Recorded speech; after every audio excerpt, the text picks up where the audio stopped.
Hi, my name is Alan from Alan Property. Welcome back to my YouTube channel. In today's video, I'm going to talk about Malaysia My Second Home, or commonly known as MM2H. Most recently, the Malaysian government has made some significant change to it.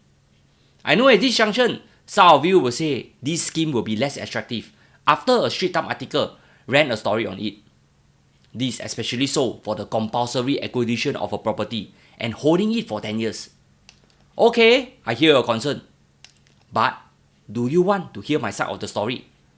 After studying the MM2H scheme, I found opportunity in this scheme and I think it's way better off than the previous one. Maybe I should reconsider my plans to buy a property in Malaysia too, especially with the relaxation of some requirements. Watch on as I will review to you the attractiveness of this scheme from a Singaporean perspective and the opportunity to own a property just like a local.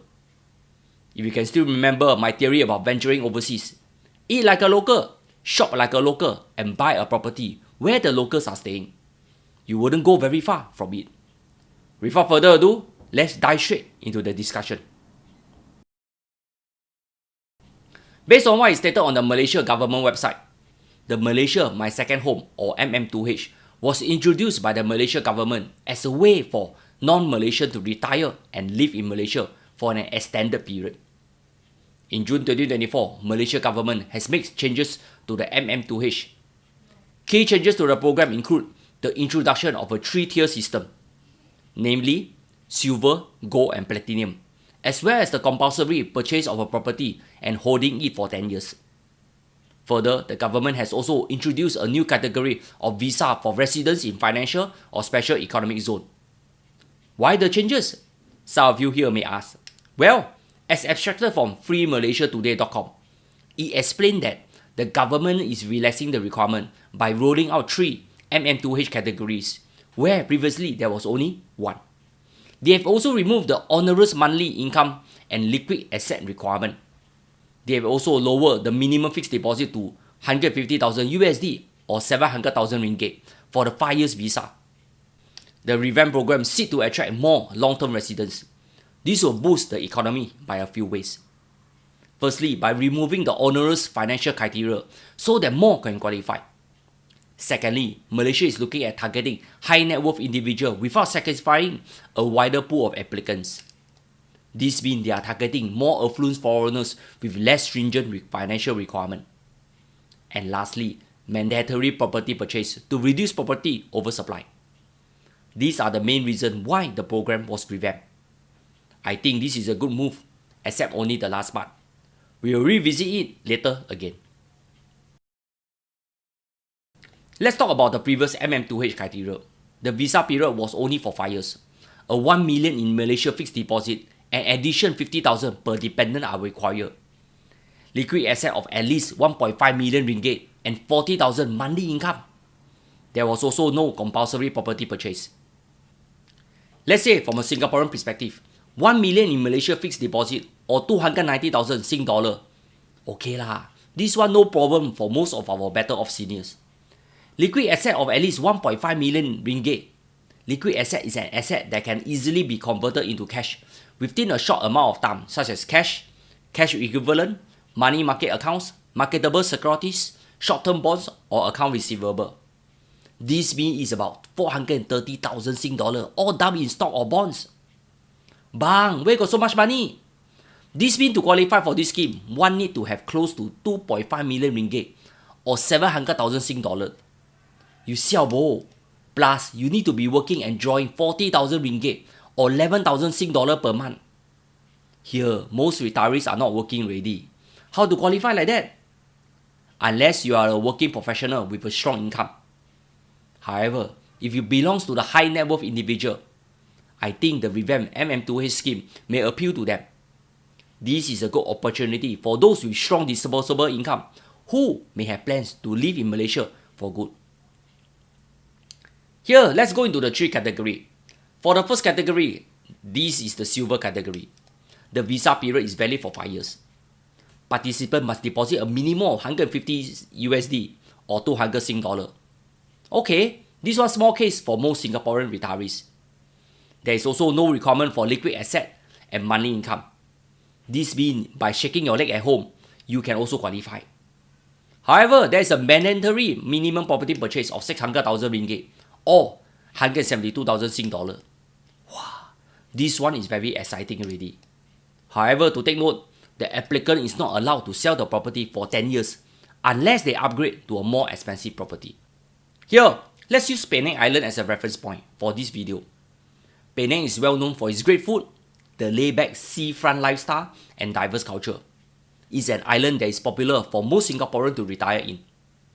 In Penang, the minimum purchase price for foreigners is 1 million ringgit for strata title property, which means condominiums, or 3 million ringgit for individual titles, which is commonly referred as landed properties.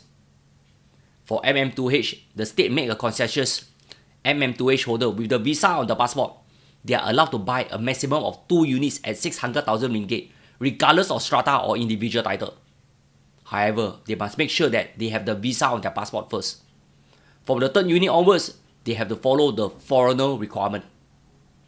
For the silver category, they can buy or sell to and from anyone, no restriction. This means you are technically on a local status.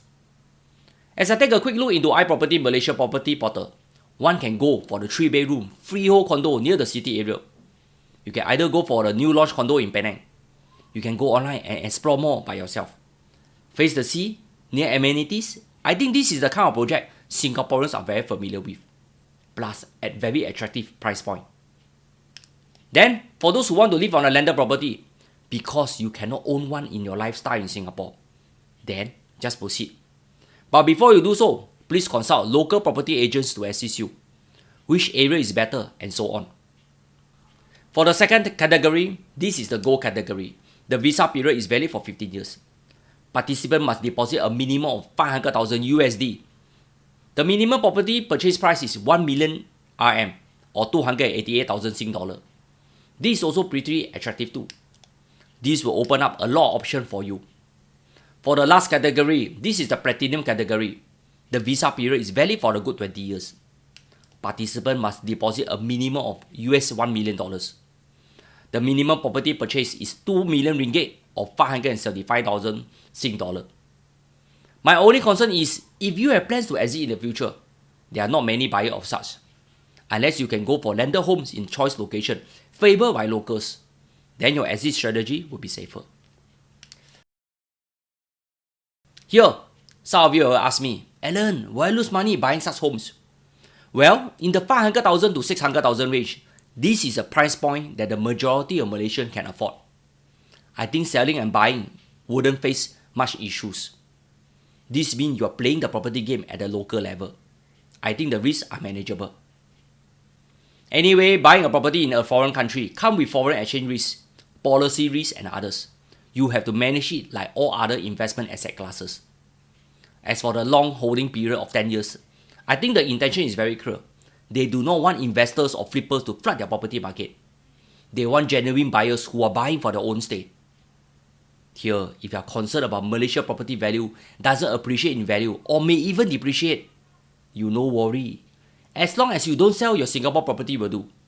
Your Singapore property appreciate can ready. Collect rental and pay for your lifestyle there. Here, you have the best of both worlds. For those that have plans to go for the higher category, such as gold or platinum, it is ultimately your choice. However, if you are new to Malaysia and want to explore this beautiful country, preferably go for the silver category. There is less risk involved. The application fees is also lower at 40,000 RM or 11,000 Sing dollar. Anyway, the application fees will be higher for the different categories.